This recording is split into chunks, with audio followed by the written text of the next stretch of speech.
maanta waxaan rabaa inaan la sheegayo arrin aad oo uga naxay oo ku dhacday gabar yar oo 12 jir ah oo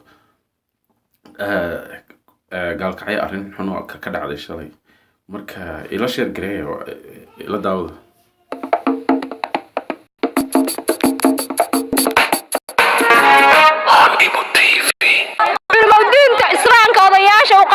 وحقرتك وحلي مالك سوي جو مدة على قاعة وحاول القاعدة كرنا ما هنقبرية صغيرة وانقارن قارنا ما تسال وقف سنة وردتك دول على قد وردتك على دمي وردتك رجوا على دمي وردتك على دول مغيرة ودول ما نراهم كان وادرين كفل على نادي بلشة كل دقن gaalkacyo waxa ay si isku mid ah u cabirayaan dareenkooda ku aadan falkii lagu la kacay Aisha Ilyas Aadan oo ahayd 12 jir u geeyotay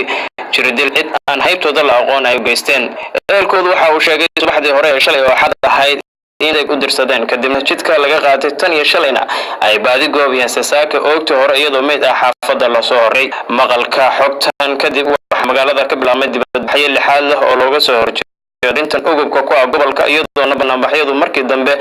isugu soo biyo shubteen afafka hore ee taliska qaybta gobolka waana kuwan iyagoo dareenkooda ka hadlaya. ilaahay waxaan ka baryaynaa cid kale la baryaa ma jirto in ilaahay soo qabto ilaahay inuu soo arkeeyo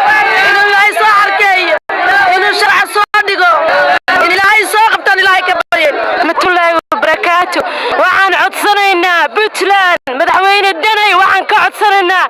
gabdhaha kufsiga laga daayo carruurta kufsiga laga daayo ninkaan naga xishoodan ilaahay ka cabsaan alliya abuurta ka cabsadaan ilmo yar oo 12 jir bay soo dileen bay kufsadeen bay meel walba jeexaan ilaahay ka cabsadaan hooyooyin qadbaanaha walaalaha baanaha xaasaskoodii baanahay annaga dhalay habar yar baanu nahay eedaanu nahay ilaahay soo qabto ilaahay soo qabto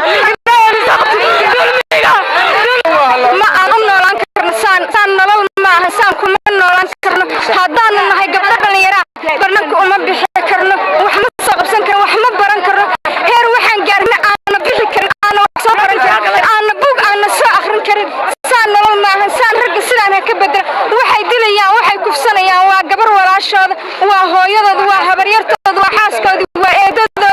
saan nolol ma aha saan waxa laga bedel waxa weeye maanta foolxumada meesha ka dhacday iyo in xumada maanta meesha ka dhacday waxa la kufsaday waa gabar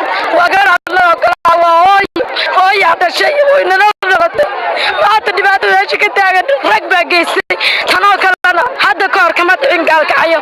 laakiin waa dhacday waxaan rabnaa nimankii dhibka geystay dawladdu inay noo soo qabato oo annaga dumarkeena aan toogano oo raggu noo toogan baan diyaar u nahay haddii toogo qorta ka goowliba maalinimo jirto haddii dumarka loo iilinayo hooyooyin baa nahay intaasaan anagu leenahay soo qabto ninka dhibaatada geysana dhulka kama soo bixin oo dhashay guryahana dib loogu noqdo. Axmed Diiriye Sugulo oo ka tirsan saraakiisha caafimaadka isbitaalka weyn ee gaalkacyo ayaa sheegay in iyadoo mid ah la soo gaarsiiyay gabadhan yar isbitaalka waxaana uu intaasi ku daray in ay qabtay dhaawacyo. waxaan loo keenay saaka gabar aadada lagu qiyaasay 12 ilaa 13 isbitaalka la keenay marka la keenayna mid bay ahayd jirkeeda inta badan waxa ka muuqda calaamado dhaqaatiirta baaritaan ku sameysay oo aan u diray calaamadaha ka muuqda siiba inta wajiga xabadka caloosha iyo boodiyaha inta hore calaamadaha ka muuqda. dhanka la taliyaha saldhigga gobolka Axmed Maxamed Afrax Taraafika oo ka hadlay arrintan ayaa sheegay in ay wadaan baaritaano ay ku beegsanayaan ciddii falkan ka dambeysay waxaana uu bulshada gaalkacyo ka dalbaday in aan la sameyn wax lid ku ammaanka magaalada gaalkacyo. baaritaankeena gacanta ku hay waxaana ballan qaaday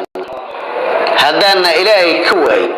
dadka sida gacanta ku soo dhigno insha Allah hadana sharciga horkeeno على الإسلام